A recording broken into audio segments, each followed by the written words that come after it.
장관님 안녕하십니까? 오영훈입니다. 감사합니다. 고맙습니다, 장관님. 네, 덕분에 꼭 필승해서 인사드리도록 하겠습니다. 네.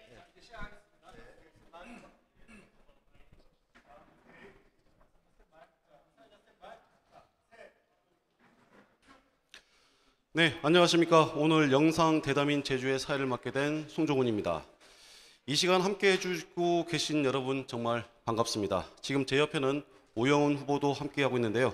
후보님 인사 부탁드리겠습니다. 네, 안녕하십니까. 저희 특별자치도지사 후보로 나서고 있는 더불어민주당의 오영훈입니다. 오늘 제가 평소 존경하는 박영선 전 장관님과 함께 대담을 할 수 있어서 매우 기쁩니다. 고맙습니다. 네, 여러분 오늘 우리가 이 자리를 마련한 이유 참 궁금하시죠? 우리 후보님께서 스포일러를 하셨는데 아주 특별한 분이 기다리고 계십니다. 더불어민주당의 보물 같은 분이시죠. 문재인 정부의 중소벤처기업부 장관을 역임하신 박영선 전 장관님이십니다. 장관님 나와 계시죠? 네, 안녕하세요. 네, 안녕하십니까. 네. 장관님 오늘 사회를 맡게 된 송종훈입니다. 이렇게 만나 뵙게 돼서 영광이고요. 오영훈 TV를 시청하고 계시는 분들에게 인사 말씀 좀 부탁드리겠습니다. 네, 명예 제주도민 박영선입니다. 이렇게 만나 뵙게 돼서 반갑습니다.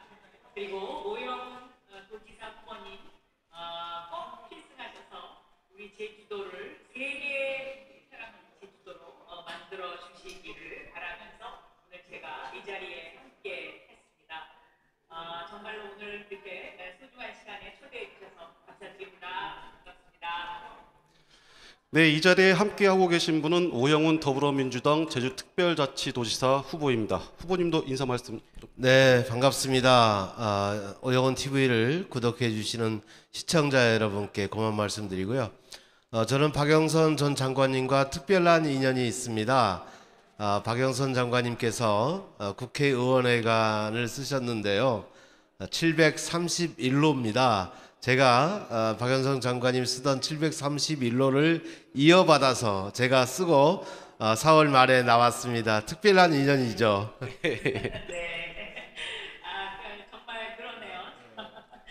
제가 오영훈 국회의원님 정말 존경합니다. 왜냐하면 마음이 따뜻하시고 또 정말 부지런하시고 그래서 아마도 우리 제주도를 지금도 대한민국 국민들이 가장 사랑하는 그러한 도시지만 더 따뜻하고 아름다운 곳으로 만들어 주십니다. 그렇게 생각합니다. 감사합니다.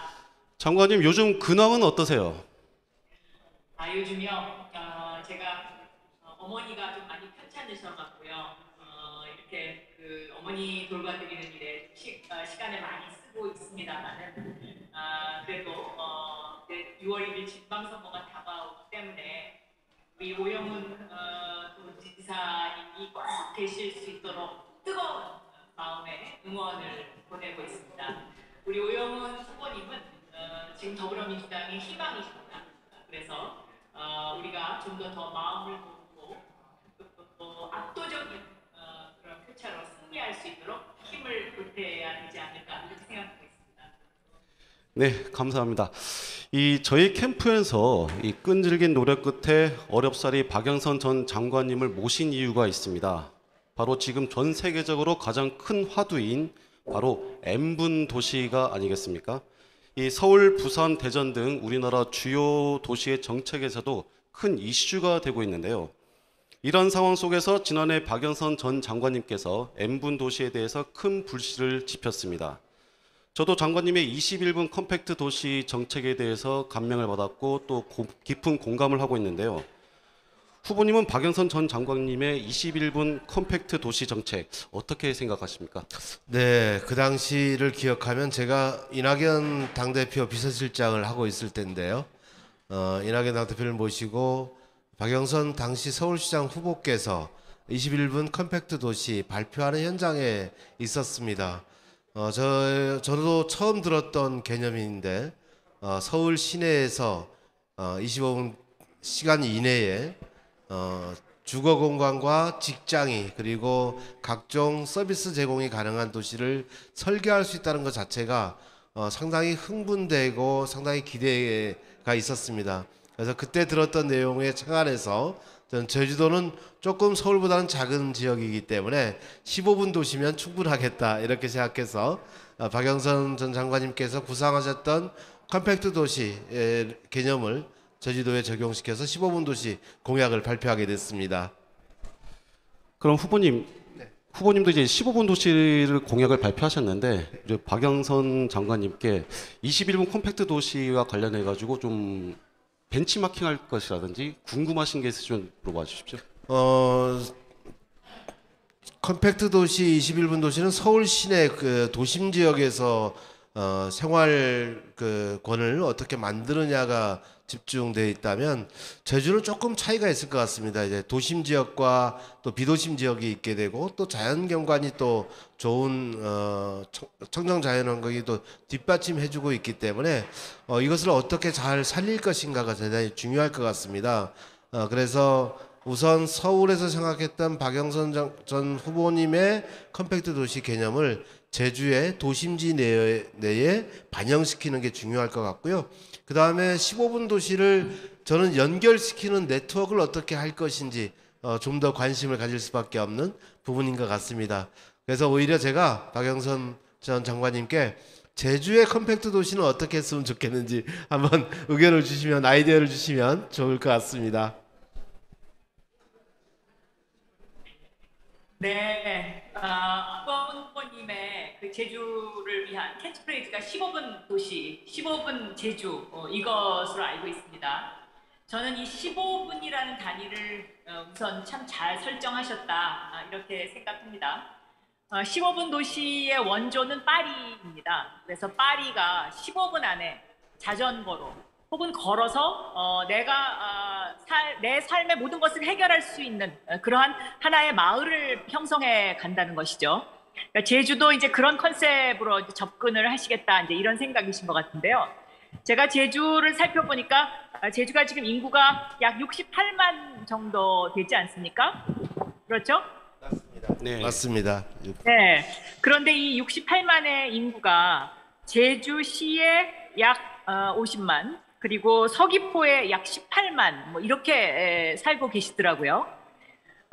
그래서 어떻게 보면 제주의 인구 분포는 제주시와 서귀포로 두 군데로 나뉘어져 있다라고 이렇게 뭐 표현을 해도 과언이 아니지 않을까 이렇게 생각을 합니다. 그래서 우선은 제 생각에는 제가 뭐 오영훈 후보님이 워낙 잘 설계를 해놓으셨기 때문에 더 뭐 조언을 한다기보다는 제주시와 서귀포시를 중심으로 해서 15분 안에 제주시에 사는 제주도민 또 서귀포시에 사는 서귀포의 그 제주도민 이분들이 15분 안에 내 삶의 일자리가 있고 또 나의 주거지가 있고 그리고 내가 아팠을 때 병원에 15분 안에 갈 수 있고 또 학교도 15분 안에 걸어서 갈 수 있고 이러한 환경이 된다면 저는 제주는 그야말로 생태도시로서 거듭날 수 있다 이렇게 생각하고요. 제주 하면은 가장 이제 중요한 것이 바로 자연 환경과 또 이런 생태도시로서의 그런 것인데 이 생태도시로 한다는 것이 이제 우리가 이야기하는 탄소 중립하고 직결되지 않습니까? 그래서 이 15분 도시 제주가 바로 대한민국을 탄소 중립 도시로 만드는 가장 그 첩경이 되는 정책이다. 그리고 제주를 세계인들이 사랑할 수 있는 그러한 곳으로 만들 수 있는 굉장히 좋은 아이디어라고 저는 그렇게 생각합니다. 오영훈 후보님 그래서 이렇게 응원합니다. 열심히. 네, 장관님 감사합니다. 장관님께서 말씀했듯이 이제 제주도의 인구는 제주시 내와 또 서귀포 시내로 집중이 되어 있는데요. 거기다가 조금 보완을 한다면 제주시에서 서귀포로 오는 동쪽 라인이 있고 또 서쪽으로 오는 서쪽 라인이 있습니다.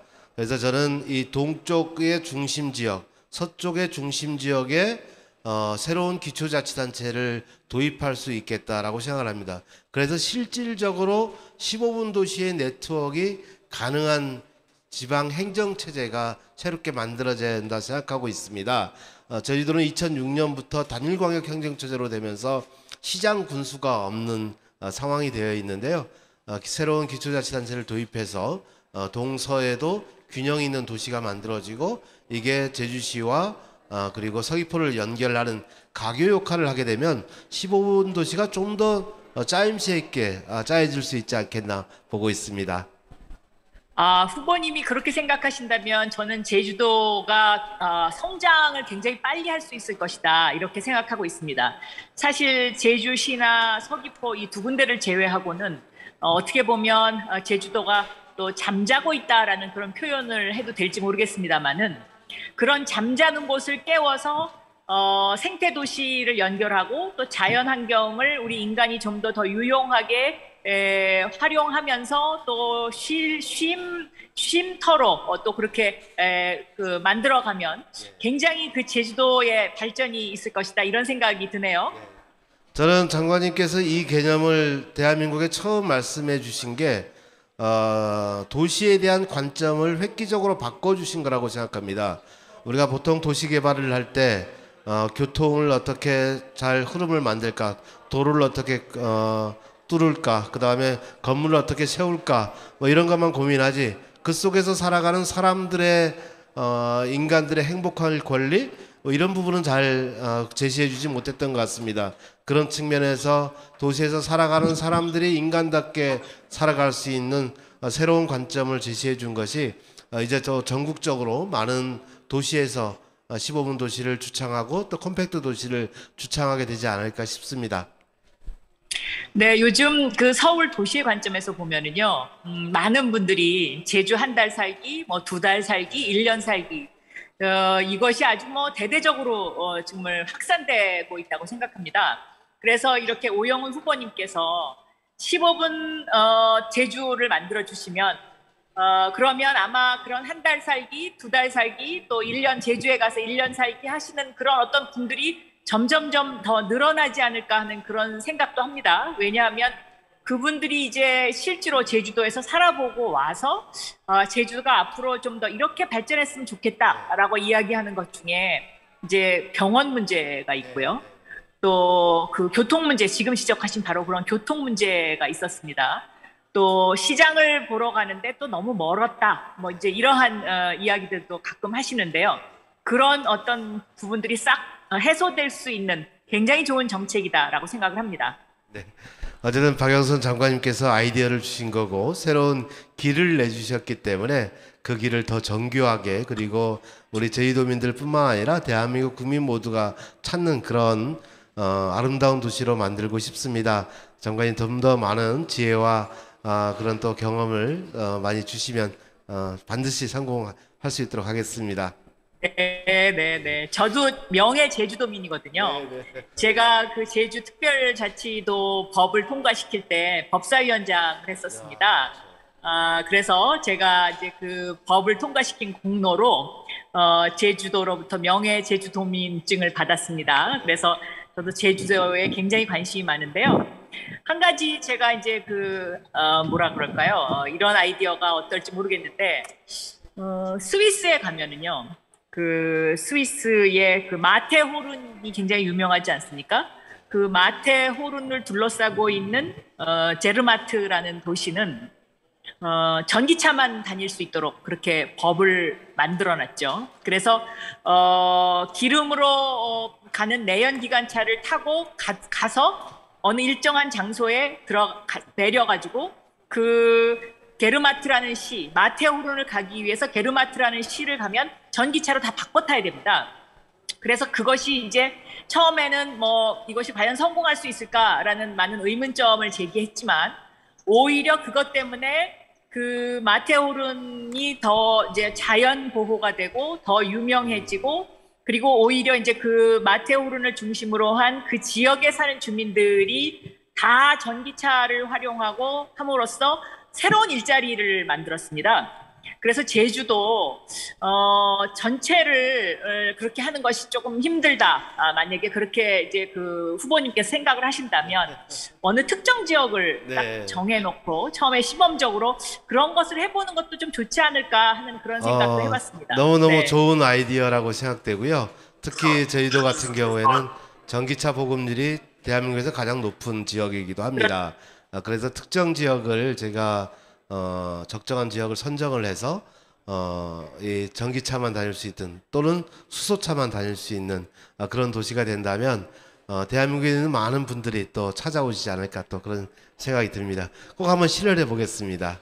예, 예. 네, 제가 네, 두 분의 대답이 너무 뜨거워가지고요. 네? 두 분의 대답이 너무 뜨겁습니다. 아, 가지고 장관님 주제를 좀 돌려보겠습니다. 이제 네네. 장관님께서도 이제 중소벤처기업부 장관으로 재직 시 이제 소상공인의 애환과 네. 이 애환을 누구보다 잘 이해하고 소통하시고 또 소상공인들의 이제 삶의 변화를 시키는데 앞장서셨는데요.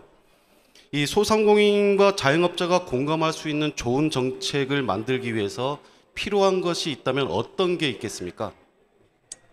네, 제가 중소벤처기업부 장관 하면서요, 조금 전에 전기차와 관련된 부분에 있어서 제주도를 특별 지원한 것도 있고요. 또 한 가지는 소상공인과 관련해서 로컬 크리에이터 사업을 했었습니다.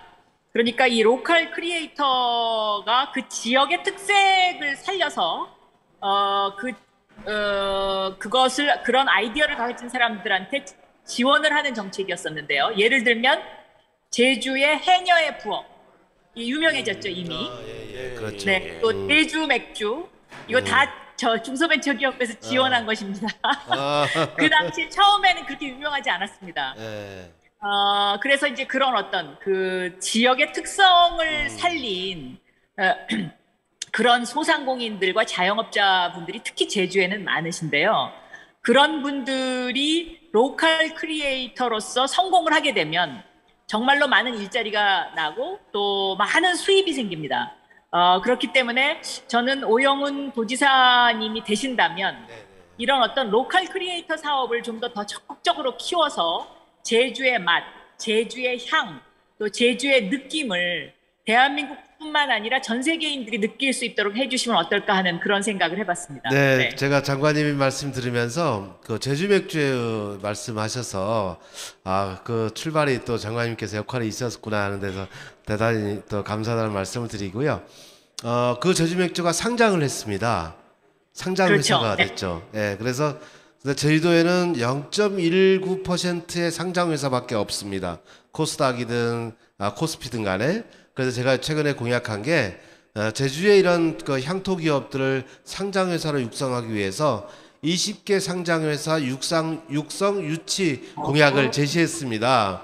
아주 훌륭합니다. 네. 네. 그래서 장관님의 그 많은 그 경험과 또 정보를 알고 계시기 때문에 제주도에 상장 회사를 20개 육성하고 또는 유치할 수 있는 그런 좋은 아이디어나 또 지혜를 또 주시면 큰 힘이 될 것 같습니다. 대단하십니다. 그 해녀의 부엌 같은 경우에도요, 저는 그 컨셉이 참 재미있다고 생각했었습니다. 그래서 그 해녀를 하시던 분들이 직접 이제 따오신 전복을 가지고 요리를 해주고 또 그 해녀 특유의 이제 그 어떤 그 뭐라 그럴까요? 그 왜 전통적으로 내려왔던 그런 어떤 그 노래 이제 이런 것도 해주시고 해서 그것도 저는 굉장히 기억에 남았던 일인데요. 제주에는 아마 도지사가 어떤 분이 되느냐에 따라서 정말 이러한 향토적인 것을 발굴할 수 있는 눈을 가진 사람 이것이 굉장히 중요하지 않을까 이렇게 생각합니다. 전임 도지사 같은 경우에는 그 예를 들면 뭐 비자림 숲을 뭐 없애버린다든지 이런 그 환경을 막 해치는 일들 이런 것들을 많이 해서 저도 굉장히 속상한 적이 많이 있었거든요. 그래서 이제는 그런 어떤 잃어버린 제주의 냄새, 잃어버린 제주의 맛을 다시 찾을 수 있는 우리 오영훈 도지사가 그렇게 해주셨으면 좋겠습니다. 네. 제가 그 제주의 냄새라는 그 단어를 너무 좋아합니다. 그 단어를 쓰시는 분이 많지는 않은데요. 역시 장관님이 갖고 있는 그러한 연륜이 확실히 묻어나고 있고 사람을 너무나 소중히 하시는 그런 분이구나를 다시 한번 확인되게 합니다. 제가 반드시 좀 승리해서 장관님께서 만들어 놓으셨던 제주의 냄새, 제주의 가치를 재발견하는 일에 더 큰 역할 할 수 있도록 하겠습니다. 많이 도와주시면 고맙겠습니다. 네, 열렬히 응원합니다. 네. 네, 끝으로 제가 후보님과 장관님께 묻고 싶은 게 있습니다. 앞서 이제 N분 도시와 소상공인, 자영업자 정책 등에 대해서 좋은 말씀도 나와셨는데요. 이 말씀하신 내용 외에 지속 가능한 제주의 미래 대전환을 위해서 필요한 것은 무엇일지 먼저 후보님께서 좀 말씀 좀 해주시면 고맙겠습니다. 우선 제주의 미래 비전을 새롭게 하는 게 대단히 중요할 것 같습니다. 제주가 코로나 팬데믹으로 위기를 겪고 있고 또한 관광의 패턴이 바뀌면서 양적 성장에서 질적 성장으로 전환해야 되는 시기에 놓여 있고요. 그리고 또한 더 이상 개발을 강요해서 되는 시대는 이제 끝났습니다. 환경을 파괴하면서 부를 축적하는 시대 이제 그만둬야 하기 때문에 새롭게 제주의 생태적 가치를 더욱더 크게 해나가면서 자연과 더불어 우리 제주가 새로운 비전을 제시해 주는 것, 이게 제주의 과제가 아닌가 싶습니다. 장관님께서는 어떤 아이디어가 있을까요?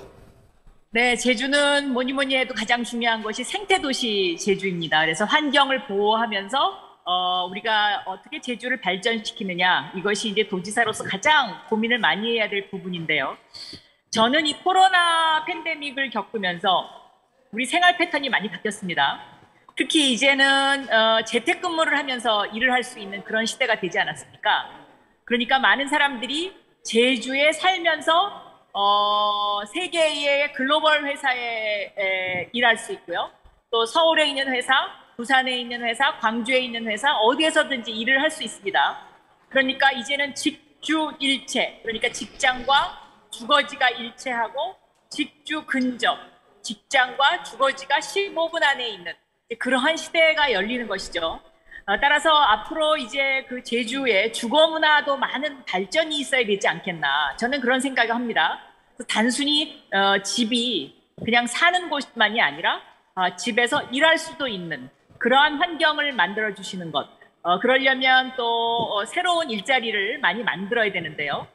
제주도의 새로운 일자리, 그러니까 IT를 중심으로 한 스타트업을 많이 유치할 수 있는 그러한 유치 정책, 그러한 것들이 제주의 미래가 될 수 있지 않을까, 그렇게 생각하고 있습니다. 네. 제가 장관님께 약속드리겠습니다. 바다를 보면서 일할 수 있는 곳, 한라산을 보면서 일할 수 있는 곳, 쉴 수 있는 집 마련하겠습니다. 네, 기대됩니다. 장관님께서 말씀하신 아이디어가 저희 오영훈 후보의 다 공약에 다 들어가 있습니다. 아, 그렇군요. 네, 저희가 더 많은 말씀을 듣고 싶은데 저희에게 허락된 시간이 다 됐습니다. 장관님, 오늘 이 시간 어떠셨습니까? 너무 흥미롭고요. 그리고 우리 오영훈 후보님께서 너무 좋은 정책을 내주셔서 15분 제주 너무 멋집니다. 꼭 실현했으면 좋겠습니다. 그리고 아마 15분 제주가 실현이 되면은요, 전 세계적으로 이 15분 N분 도시의 그 연합회 같은 것이 형성이 돼 있습니다. 그래서 뭐 20분 도시 멜버른 뭐 이런 식으로요. 그래서 이제 그런 제주가 좀 더 글로벌한 어떤 하나의 그 제주도로서 거듭날 수 있는 그러한 좋은 기회가 되지 않을까, 그렇게 생각합니다. 네. 네, 직접 만나서 이야기할 수 있는 시간이 오기를 진심으로 바라겠습니다. 박영선 전 장관님과는 여기서 인사를 나누겠습니다. 오늘 귀한 시간 내주셔서 감사합니다, 장관님. 네, 감사합니다. 감사합니다, 장관님. 네, 꼭 승리하세요. 네, 고맙습니다. 파이팅. 필승입니다. 네. 필승. 네, 여러분 오늘 뜻깊은 시간 되셨는지 모르겠습니다. 유튜브로도 정말 많은 분들이 지켜봐 주시고 계신데요. 지금 한 300여 명 분들이 참여해 주시고 있으십니다. 보시면 어떤 생각들을 하셨는지 댓글 한번 살펴보겠는데요. 첫 번째가 오영훈 후보의 클래스, 야, 쩐다라는 말씀도 해주시고, 그리고 15분 도시 제주 혁신적 변화를 이끌어낼 것이라는 이제 댓글도 있고요. 그 다음에 생존에 필요한 기본적 생활 서비스 거리는 15분이다라는 이제 말씀도 많이 해주셨습니다. 후보님 오늘 이 시간 어떠셨습니까? 네, 역시 박영선 전 장관님께서 갖고 계신 그 15분 도시 또 N분 도시에 대한 개념을 우리가 좀 더 쉽게 이해할 수 있는 시간이 되었다고 생각합니다. 그리고 중소벤처기업부 장관을 역임하시면서 제주에 특화된 기업을 성장시키기 위해서 여러 역할을 했던 해녀의 부엌 또 제주 맥주 이런 이야기도 들을 수 있어서 저에겐 또 새로운 아이디어가 샘솟게 됐고요. 그리고 또 멜버른을 비롯한 세계 파리라든가 세계적인 N분 도시들과 연합회가 지금 구성되어 있다고 하니까 제주가 또 그런 또 연합 도시들과 함께 N분 도시의 어떤 가치와 철학을 공유하고 비전을 같이 세워나가는 그런 좋은 계기가 될 것 같습니다. 네, 후보님 그리고 함께 해주신 여러분 끝까지 시청해 주셔서 고맙고요. 질문 없어요? 질문 더. 질문 더 드릴까요? 예, 알겠습니다. 가지고 저희한테 마련된 시간이 별로 없어가지고 댓글로는 이제 보니까 이게 나왔네요. 향토적인 기업인데 아까 이제 박영선 장관님께서 말씀하셨던 부분인데 뭐 향토 기업인데 이 성장시킬 만한 방안을 좀 마련해 주십시오라고 다시 한번 물어봤습니다. 향토 기업들을 뭐 전부 다 성장시키기는 어렵겠지만 대표적으로 우리가 잘 찾아야 될 것 같습니다. 또 이미 상장을 또 준비하고 있는 기업들이 꽤 있습니다. 제가 최근에 이제 만났던 회사는 농업회사 쪽도 이렇게 종자를 생산하는 회사였는데요. 상장을 좀 준비하고 있고 이미 또 상장을 한 회사도 있고 또 상장할 수 있는 여건을 만들어가고 있는 이런 회사들이 있습니다. 기업의 성장 속도는 상당히 빠르게 일어나고 있는데요. 이것을 좀 더 상장을 용이하게 하기 위해서 도가 적극적인 재정 정책으로 뒷받침해야 한다 이렇게 생각을 합니다. 그래서 제가 어쨌든 도청 자체가 도의 경제 정책을 중심으로 해서 새로운 산업을 육성할 수 있는 그리고 향토 기업을 육성할 수 있는 구체적인 비전을 제시해 나가도록 하겠습니다. 대표적인 공약이 이제 상장회사 20개 육성 유치인데 그것뿐만 아니라 100명을 고용하는 기업 100군데를 제가 또 육성하겠다는 공약을 또 연이어서 지금 발표할 예정인데요. 좋은 기업이 많아지는 제주, 좋은 일자리가 많아지는 제주, 그래야 청정 제주도 지켜진다. 저는 그렇게 생각합니다. 하나 더 질문 드리겠습니다. 이제 여기도 이제 스타트업인 것 같아요. 스타트업인데 스타트업이 제주에서 지금 성장하기는 좀 힘겨운 여건이다라고 지금 댓글을 다셨는데요. 이 스타트업을 이제 그 육성시키기 위한 정책도 지금 마련은 돼 있으시죠? 스타트업 기업들이 이제 제주에 많은 관심을 가졌었는데요. 제주가 특별한 스타트업에 대한 지원 정책을 갖지 못했기 때문에 다시 수도권으로 돌아가는 경우도 있고, 그리고 기대를 저버리는 이런 상황도 있었던 것으로 알고 있습니다. 제가 스타트업 기업 협회 분들과 간담회도 가졌었습니다. 그래서 우리가 스타트업 기업이 새롭게 육성될 수 있는 새로운 여건이 제주에서 형성되고 있다라고 생각합니다. 아까 우리 박영선 전 장관님께서 말씀했지만 사무실은 서울에 있더라도 근무는 제주에서 하고 싶은 거죠. 또 그게 가능한 시대가 된 것이고요. 그리고 또한 사무실 본사를 자체를 제주로 이전하고 싶은 그런 스타트 기업들도 많이 있는 것으로 알고 있습니다. 그래서 스타트 기업들이 이 산업 연관 효과를 가질 수 있도록 스타트업 거리를 만든다거나 그런 공간을 규모 있게 조성한다든가 이런 부분도 충분히 검토가 가능하고요. 그 다음에 주거 문제를 어떻게 또 뒷받침할 것인지 이런 세밀한 정책 그리고 세제 지원 이런 부분들이 뒷받침된다면 충분히 육성해낼 수 있다 생각합니다. 네, 후보님 시간이 다 돼가지고 오늘은 여기까지 하겠습니다. 후보님 그리고 함께해 주신 여러분 끝까지 시청해 주셔서 감사합니다. 다음 시간에 다시 뵙겠습니다. 고맙습니다. 네.